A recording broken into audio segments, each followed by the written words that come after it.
उपराष्ट्रपति की योग्यताओं के बारे में आपसे चर्चा करेंगे। यदि आपको भारत का उपराष्ट्रपति बनना है तो आपके अंदर कुछ क्वालिफिकेशन होना चाहिए। जैसे राष्ट्रपति के लिए राष्ट्रपति पद के निर्वाचन के लिए आपके अंदर क्वालिफिकेशन होनी चाहिए, उसी प्रकार उपराष्ट्रपति पद के लिए भी क्वालिफिकेशन होनी चाहिए। सही है। तो आपको संविधान की यदि हम बात करें तो संविधान का जो आर्टिकल 66 है, कौन सा है? आर्टिकल 66, आर्टिकल 66 में उपराष्ट्रपति की योग्यताओं के बारे में बताया गया। क्या बताया गया है? उपराष्ट्रपति की योग्यताओं के बारे में चर्चा की गई है। सही है। जिसकी पहली बात तो यही है कि वह भारत का नागरिक होना चाहिए। पहला क्या है? कि वह भारत का नागरिक हो, भारत का नागरिक हो। सही है। क्या होना चाहिए? भारत का नागरिक होना चाहिए, पहली चीज। दूसरा, उसकी जो एज है वो 35 वर्ष। सही है। 35 वर्ष कंप्लीट होनी चाहिए।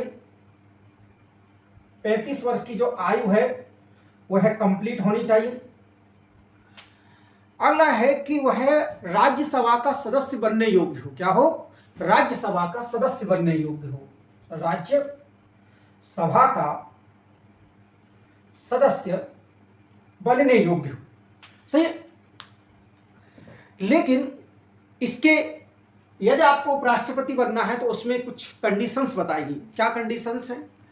कि यदि आप उपराष्ट्रपति बनना चाहते हैं तो आप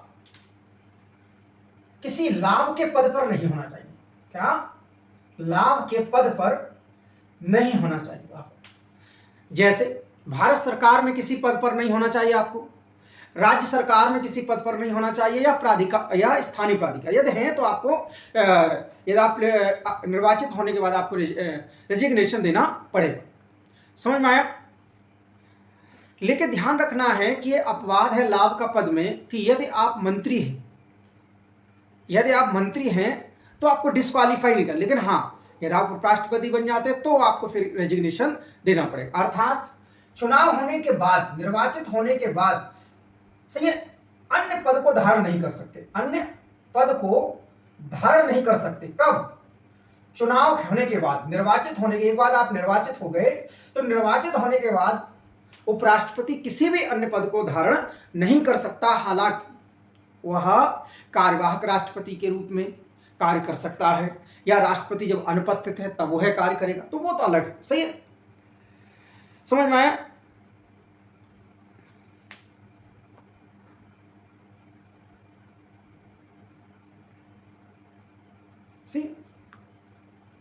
इसके अलावा वह संसद या राज्य विधानमंडल के किसी सदन का सदस्य नहीं होना चाहिए। संसद व राज्य विधानमंडल, राज्य विधानमंडल, सही है।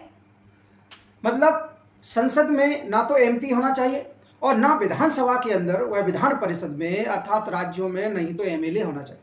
मतलब ना ये होना चाहिए और ना ये होना चाहिए। अर्थात ना तो उसे संसद का सदस्य होना चाहिए और ना राज्य विधानमंडल का सदस्य होना चाहिए। यदि वो है और उपराष्ट्रपति के रूप में निर्वाचित होता है तो उसका पद वो क्या माना जाएगा? रिक्त माना जाएगा।